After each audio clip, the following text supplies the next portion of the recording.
À 6 ans, Charlotte vit comme les autres enfants de son âge, ou presque, en France. Elle est née sans main gauche. Je sais faire du vélo, je sais nager.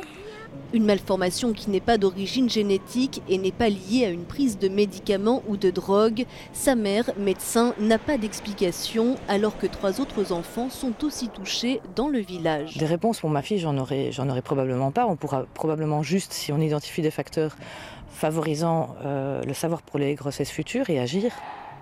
4 cas sont signalés à Guidel dans le Morbihan, 3 autres à Mouzeil en Loire-Atlantique et 7 dans l'Ain, autour de Druyat, dans un rayon de 17 km, un taux 58 fois supérieur à la normale. Seul point commun entre ces familles, habitées en zone rurale, si les soupçons se portent sur les pesticides, reste à réaliser des études d'ampleur pour identifier les causes de ce phénomène, révélées par Emmanuelle Amar, épidémiologiste et directrice du registre qui recense les malformations dans la région. L'exposition, on ne sait pas de quel ordre elle est. Est-ce qu'elle est par voie alimentaire, par l'eau, par l'air? On n'en sait rien.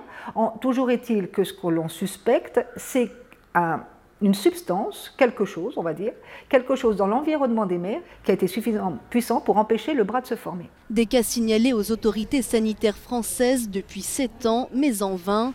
La structure est désormais menacée de fermeture et Emmanuelle Amar a été licenciée.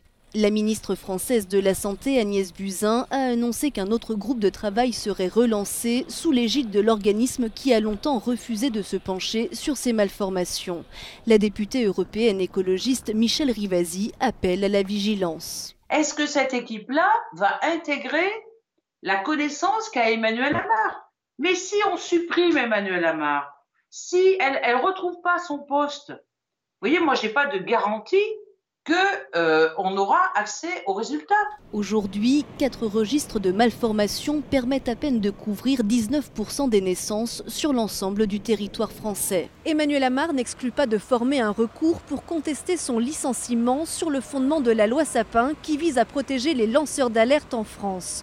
Une directive européenne sur cette protection nécessaire est en cours de discussion, mais ne sera pas forcément adoptée avant la fin de la législature en mai prochain.